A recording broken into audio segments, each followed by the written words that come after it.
Salut, j'ai mis un message sur Instagram pour vous recruter et j'ai demandé à Philippe Roche, un performeur vocal et humoriste, de venir participer pour que je reste en retrait. Car aujourd'hui, on va tester l'attention de Philippe Roche et des personnes qui ont bien voulu participer à la vidéo. Et en petite cerise sur le gâteau, les personnes qui participent vont raconter un bout d'histoire, il va falloir être attentif. Le bonus, c'est que l'un ou l'une d'entre eux ment. Donc les personnes que vous allez voir, les abonnés, se sont mis d'accord entre eux pour savoir qui allait mentir. Je vous présente tout ce petit monde. En plus de Philippe Roche et moi, il y aura Apolline, Nicolas, Caroline, Jade, Elodie, Pierre, Yannick. Ça va se passer en 2 parties, 4 tests par partie, les mêmes à chaque fois, sauf que entre les deux, Philippe aura accès à des astuces pour améliorer son attention spontanément. Et on verra si grâce à ces astuces, son attention est meilleure après. Pour commencer, il va passer 2 tests cognitifs sur l'attention. Pour le premier test cognitif, il y a des boutons qui s'allument, quand c'est vert, faut qu'il appuie dessus. Ignorez tous les autres stimuli visuels. S'il se passe autre chose qu'un bouton qui s'allume en vert, ça ne te concerne pas, ok ? À l'issue de ce premier test, on aura son pourcentage de réussite, son temps de réaction, la qualité de sa précision et la qualité de sa vitesse.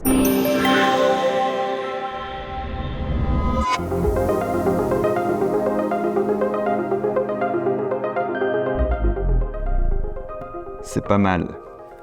Alors, résultat des courses, il a eu 100% de réussite. Donc maintenant, on va regarder dans le détail. Son temps de réaction est de 0,51 secondes, sa précision est moyenne, sa vitesse est moyenne. Deuxième test cognitif, plein de lettres apparaissent et il doit en cibler une qui lui est imposée.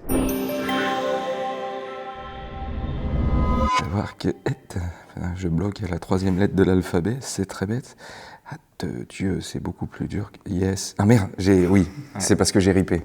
Oui.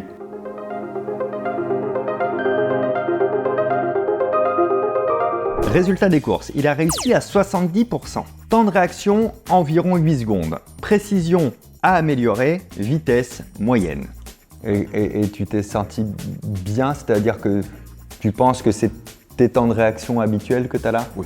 Ok, ça c'est important, connaître son propre ressenti vis-à-vis des scores. Pour lui, c'est sa manière normale de faire. Il trouve pas qu'il a été plus lent ou plus rapide que la normale. On passe à la 3e étape de cette première partie où tout le monde va raconter une anecdote. Les personnes autour de la table vont te raconter une anecdote qui leur est vraiment arrivée. Toutes les personnes, les 7 personnes. Par contre, pour pimenter un petit peu le jeu, il y a quand même une personne qui va mentir. Si tu la trouves, c'est mieux. Il en va de ton honneur, Philippe Roche. Je vous regarde. Donc 6 anecdotes vraies et une fausse. Pour pas que la vidéo dure trop longtemps, vous allez avoir la base de l'histoire telle que la personne nous l'a racontée et parfois une petite question de Philippe. Des fois, il y a eu des questions en plus qui n'étaient pas très pertinentes. Pour garder le rythme, on vous a pas pollué avec l'intégralité. Je suis la dernière d'une famille très nombreuse de 14 enfants du même lit et j'ai 33 neveux et nièces.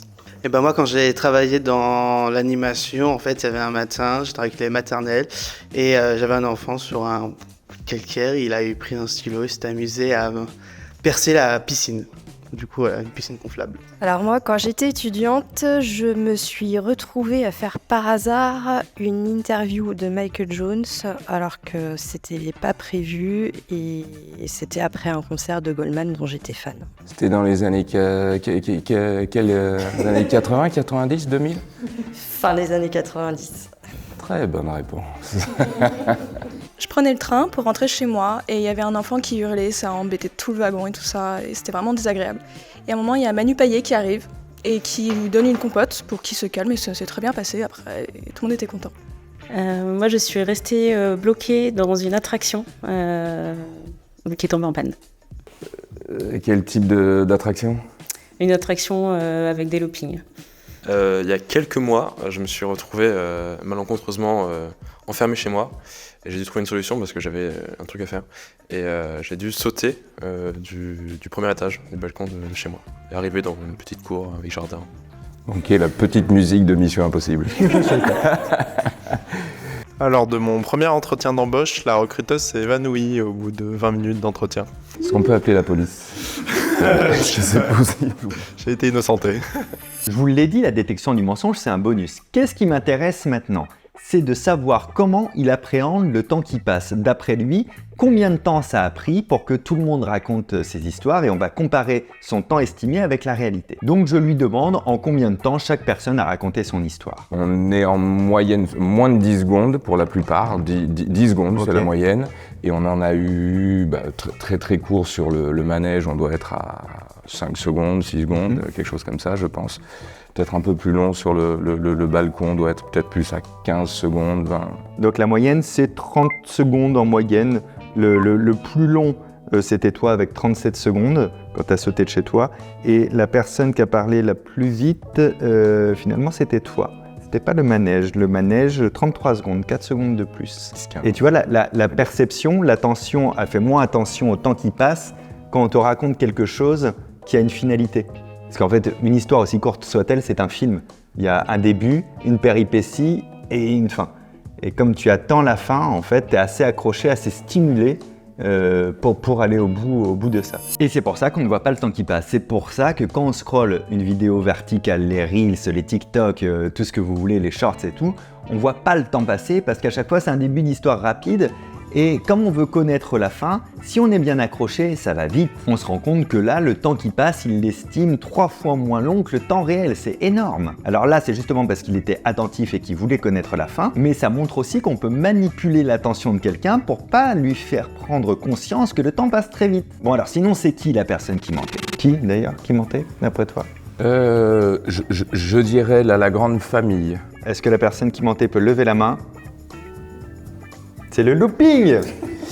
Je vais vous demander à toutes et à tous de sortir votre téléphone portable, toi aussi inclus Philippe, pour participer à la dernière expérience de la première partie. Celle-ci, elle est amusante. Tout le monde va scroller sur le réseau social de son choix, donc tout le monde va taper des scrolls sur des vidéos, et il n'y a que moi qui vais avoir un chronomètre pour savoir le temps qui passe. Au bout d'un moment, je vais leur dire stop, et je vais leur demander combien de temps ils ont passé à scroller d'après eux. Donc c'est un petit peu comme pour la conversation, pour voir si on arrive à estimer le temps qu'on passe sur notre téléphone. Vous allez sur la plateforme de votre choix, ça dépend souvent de l'âge. Philippe, Facebook. D'accord. Insta, d'accord. C'est quand vous voulez, ça commence maintenant, le shot de dopamine.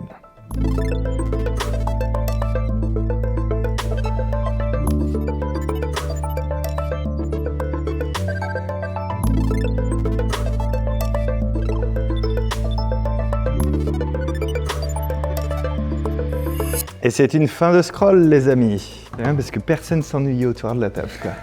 C'est vraiment, il n'y avait pas du tout de moment gênant, c'est-à-dire que nous, on se regardait avec les cadreurs, Loïc et Denis. T'es là, bon, ça commence à faire un peu long, non? Et on regardait les visages. Toi, t'étais à fond dedans, toi aussi. Toi, tu voyais des trucs marrants, toi, des fois, tu voyais des trucs qui te saoulaient. Tous, vous scrollez des vidéos, donc, ou des Reels, ou des TikTok. Il y en a un seul qui a scrollé son mur Facebook, c'était toi. C'était vraiment des publications écrites, des vidéos, des machins. J'aime bien lire. Mais écoute, 43 ans. Qu'est-ce que vous voulez? C'était drôle. D'après vous, vous avez scrollé combien de temps à peu près? Combien de temps on vous a laissé? 2 minutes environ? 3, 5? Bon, c'est 2 minutes tout pile. Vous avez scrollé 2 minutes tout pile. À part pour la personne qui dit 2 minutes, tout le monde se plante, double voire triple le temps, 3 minutes, 5 minutes. Pourtant, c'est le même mécanisme que lorsque les personnes racontaient des histoires. Mais comme les vidéos sont beaucoup plus courtes que les histoires qui ont été racontées tout à l'heure, qu'il n'y a pas une réelle interaction sociale, et bien juste ça nous parasite, on a eu l'impression de consommer une énorme masse d'informations d'un coup. Et c'est cette énorme masse d'informations qui va perturber complètement notre rapport au temps. On ne sait pas dire si ça fait 10 minutes ou 1 heure, on part dans tous les sens dans ce qui concerne la conscience du moment passé. Là aussi j'ai rajouté un petit bonus, pour retenir le prénom des personnes, il faut être attentif quand la personne se présente. Piège pour Philippe. C'est un piège que je te fais là tout de suite. Okay. Quel est le prénom de cette personne? Est-ce qu'il y a un prénom que tu es capable de ressortir alors? Fabien. C'est pas mal. Alors, c'est pas Philippe qui est moins bon qu'une autre personne, hein. C'est notre fonctionnement naturel. Quand on demande le prénom de quelqu'un, on est déjà en train de penser à autre chose, on regarde autre chose et donc on n'est pas attentif à l'information. Et qu'est-ce qui se passe quand on n'est pas attentif à une information? Eh bien, elle n'est pas encodée dans le cerveau pour être stockée dans la mémoire. Il est temps de passer à la partie 2. On va refaire ces mêmes épreuves assez rapidement, mais juste avant, je vais donner 2 clés sur l'attention à Philippe pour qu'il puisse se mettre en état de focus rapidement. Et on compare à la fin s'il a été meilleur ou pareil ou moins bon aux 4 épreuves. On teste l'attention, elle se teste que contre la sienne à soi. Ça sert à rien de tester son attention vis-à-vis de celle de quelqu'un. Okay. Donc quoi qu'il arrive, Là, on va essayer que tu gagnes contre le Philippe Roche d'il y a 20 minutes. Je vais lui donner que 2 clés pour être attentif là, maintenant, tout de suite. Il en existe d'autres, évidemment, pour être attentif sur le long terme. Ne vous inquiétez pas, à la fin de la vidéo, je vous donnerai exactement les mêmes qu'a reçu Philippe. Pour ça, je te passe un super ouvrage sur l'attention. Non, blague à part, je vais te faire lire des clés qu'il y a dedans. Pour ceux qui ont le livre, c'est la page 159.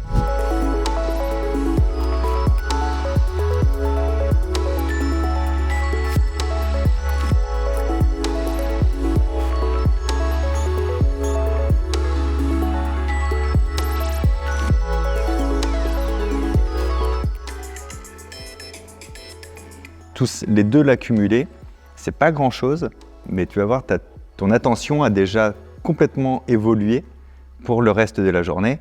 Et on va rejoindre nos amis, donc tu connais les prénoms par cœur maintenant. Non, c'est bon pour vérifier ça. C'est parti pour les 4 tests. On commence avec les 2 tests cognitifs.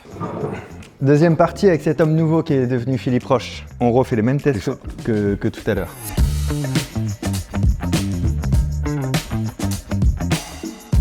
Alors, résultat des courses, cher ami. Comme tout à l'heure, 100% de précision. C'était le cas au premier coup, c'est le cas au deuxième coup. Temps de réaction, 0,35 secondes. Il a presque gagné 2 dixièmes de seconde en temps de réaction. Précision excellente, on est passé de moyenne à excellente. Vitesse moyenne, on est encore sur de la vitesse moyenne. Donc il a gagné en temps de réaction et il a gagné en précision. On passe au deuxième test cognitif où il doit appuyer sur une lettre cible au milieu d'un panel de lettres.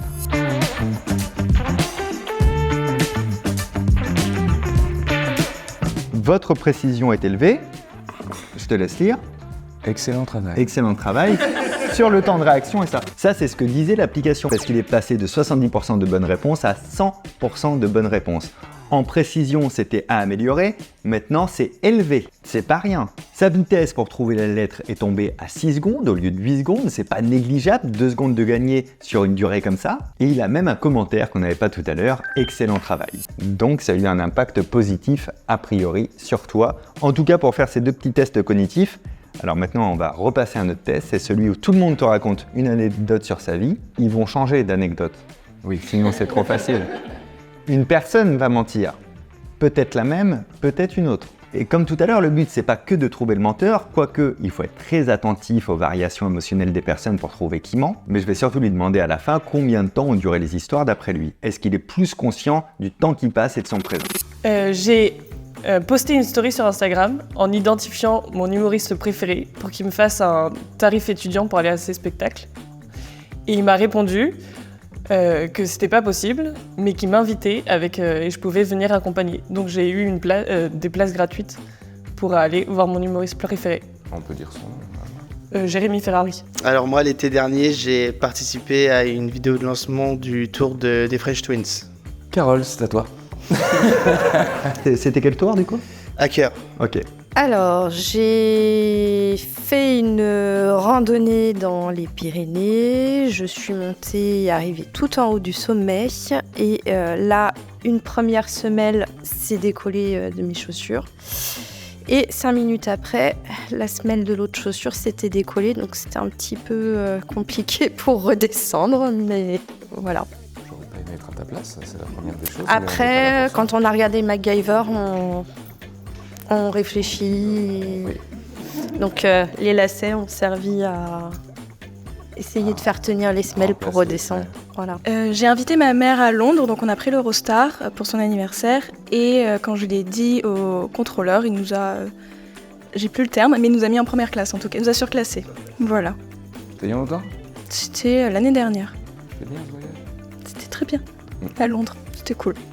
Alors que j'étais dans mon jardin et je me faisais attaquer par un chat de voisin, mon propre chat est arrivé en courant sur l'autre chat pour l'attaquer et me défendre. Tu te souviens je sais pas, des détails, les couleurs des chats? Ouais, le chat du voisin était noir, le mien est gris. Ils aboyaient? Non, il feulait. Il y a 2 ans, avec un ami, on a voulu faire un Rouen-Deauville à vélo. Sauf qu'on a mal estimé notre vitesse, on voulait faire ça en une journée. Et on n'a pas assez avancé, on n'est pas allé assez vite. Et du coup, on a dû dormir sur le bord d'une route et reprendre le long. Et le temps, c'était dur? Il faisait beau, c'était en juin. Toujours dans le thème du voyage, moi j'ai fait 1000 km de stop en une journée. Et les gens qui conduisaient faisaient un malaise vagal au bout de 500 mètres. Pris le volant. En fait, c'est un psychopathe depuis le départ, Yannick. Maintenant que toutes les histoires sont passées, je lui demande combien de temps ça a pris pour faire tout ce tour de table. Là encore, il faut un petit peu raccourci les échanges, évidemment. 3h30, allez. 3, Entre 3 et 4. Entre 3 et 4. Donc 3h30, je suis assez bon. 4 minutes. Comme tout à l'heure, vraiment Ouais, à 3h30, 15 4 minutes, secondes ouais. près, ça a fait 3,59. Et ça, c'est plutôt positif d'avoir une conscience réelle du temps qui passe. Ça veut dire que son attention n'est pas perturbée. Il est assez concentré pour encoder les informations qu'on lui donne et pour avoir une notion précise du temps qui passe. Mais il n'y avait pas que ça à estimer. Le petit piment du jeu sur le mensonge, c'est fait pour ajouter un enjeu dans la vidéo. C'est aussi quand même fait pour rajouter un enjeu d'attention parce que tu peux pas ressentir vraiment les variations d'émotion de l'autre si tu n'es pas attentif à l'autre. En temps normal, tu devrais être meilleur sur ce coup-là ou pas. On va voir, d'après toi, qui est le ou la menteur-menteuse. Alors moi, je pense que j'ai un menteur. Moi, je dirais que c'est toi, copain. Alors, quand il dit copain, c'est qu'il se souvient plus de ton prénom, Pierre. Copain. Alors, c'était pas Fred, c'était l'autre. Est-ce que c'est que l'attention? Je ne pense pas, mais il y a une responsabilité de l'attention là-dedans. Cette fois-ci, il a trouvé qui mentait. Tout à l'heure, il n'avait pas trouvé la personne. On va repartir sur ce scroll sur un temps indéterminé qu'ils ne peuvent pas connaître et qu'ils doivent estimer à la fin, mais avec une petite variation. Par contre, je ne sais pas si vous savez le faire, l'idée est de mettre votre téléphone en noir et blanc. C'est une idée d'Asa Raskin. C'est la personne qui a inventé le scroll infini et qui s'en veut beaucoup de ça, parce qu'aujourd'hui, il estime que ça fait perdre un temps considérable à l'humanité. Et dans les propositions qu'il donne aujourd'hui, il explique qu'en passant notre téléphone en noir et blanc, tout est moins attrayant, et il a tout à fait raison, parce que notre attention est captée par ce qui est inhabituel, donc les couleurs vives par exemple, et que par voie de conséquence, on va générer moins de dopamine, donc on va être moins addict à la consommation d'un scroll infini sur des réseaux sociaux, parce que ça va altérer dans le cerveau le circuit de la récompense. Je relance le scroll, et je leur dis pas combien de temps ça fait, ça va être à eux de l'estimer.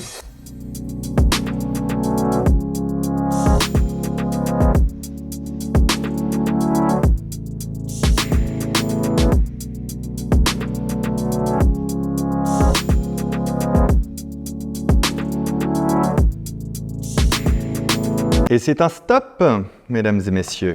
Fin de l'histoire. Ce petit test, vous pouvez le faire chez vous. Vous scrollez et c'est quelqu'un qui contrôle le temps qui dit stop quand lui ou elle veut et vous devez essayer d'estimer combien de temps est passé. Et là, que nous répond Philippe? Je dirais 3 minutes. Le temps d'une chanson. 3 minutes. 3h30. En moyenne, 4, 3, 2 minutes 01. Ça vous a paru quand même, c'est pas négligeable, 150% plus long que la première fois, juste parce que vous êtes passé en noir et blanc. Tu as été très fort, Philippe. Merci. Mine de rien, tu as fait des meilleurs résultats aux 2 tests cognitifs du départ, meilleurs résultats à l'appréciation du temps pour les anecdotes, au fait de trouver le menteur, meilleur résultat, puisque là, tu as réussi.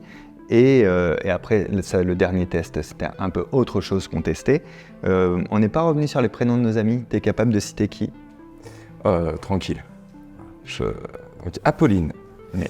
Nicolas, Caro, Jade, Élodie, Pierre et Dexter. Et là aussi, mine de rien, il a bon sur les prénoms. Qu'est-ce qu'on peut retenir de cette vidéo?